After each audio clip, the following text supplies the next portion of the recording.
waraanan barbaachifneen rakkoo dabalataaf saaxilamuu hin qabnu. Kanaaf baay'ee jabeessinee waaqa kadhachaa jirra.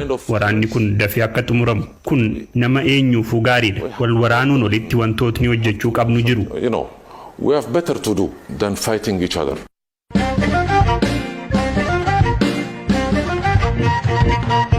Waraanni Itoophiyaa karaa dippiloomaasiin furmaata argatu dhiibbaa gochaa jiraachuu ministeerri haajaa Ameerikaa Anthony Blinken kan himu waraanni itti fufnaan Itoophiyaan diigamuu maltii yaaddu jedhu akka qaban hima. Anthony Blinken turtii BBC waliin taasiseen dhimmoota waraana Itoophiyaa hokkara Suudaanii fi imaamata Ameerikaan Afrikaa irratti qabdu dubbate. Kan Itoophiyaan yoo eegallu Ameerikaan Itoophiyaa caarraan gabaa qaraxirra bilisa agoowa keessa kan haaqxe waraanni biyyattii mariin akka furamuu dhiibbaa gochuufi jedhe. Namoota murtee kanaa fi kallattiin miidhamaniif itti gaafatamtoonni hogganoota siyaasaa biyyattii jedhu.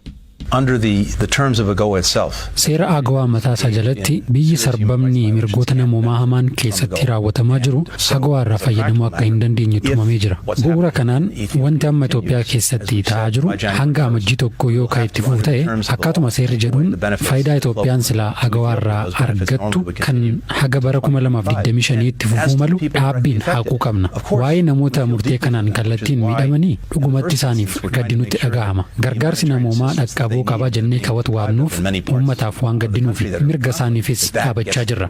Murteen kun waa'ee uummataa osoo hin taane waa'ee hogganoota isaaniiti. Hogganooti kallattii maraan jiran walitti dhufanii garaagarummaa biyyattii keessatti uumameef furmaata siyaasaa akka barbaadanidha. Kanaaf dhugumatti uummata isaaniif itti gaafatamuun isaanidha. Dhimma Suudaan irratti ajjecha waraanii biyyattii lammiilee nagaa bulchiinsa siviilii deeggaruun hiriira baanirraa raawwatu balaaleffatee ministeerri muummee Abdalla Hamdok torbanotaan dura waraana naangorra kaafame bakkaatti deebi'uu qabaa jedha. Well, I think the generals have to listen not only to the international community but first and foremost. Akka yaadutti jeneraalonni Sudaan hawaasa idil addunyaa qofa osoo hin taane duraan dursee uummata isaanii dhaga'uu qabu. Uummanni Sudaan cehumsi bulchiinsa siviiliin hoogganamu akka bakkatti deebi'u akka barbaadan ifa godhaniiru. Adeemsi seena qabeessi Sudaan gara dimokiraasii fi badhaadhinaa ceesisuu danda'u waraanni aangoo fudhachuu isaatiin gufateera.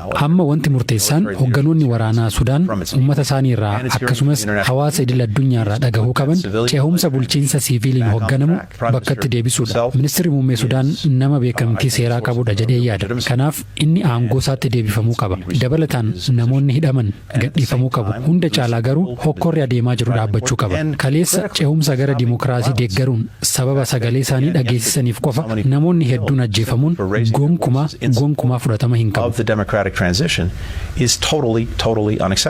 Bara bulchiinsi Donald Trump imaamatii Ameerikaan Afrikaa irratti qabdu dhiibba Chaayinaa dur dhaabbachuu ta'uun imamaa ture. Imaamatii bulchiinsi Biden Afrikaa irratti qabu maalii gaaffii jedhu. Our Africa policy is about Africa, not about China.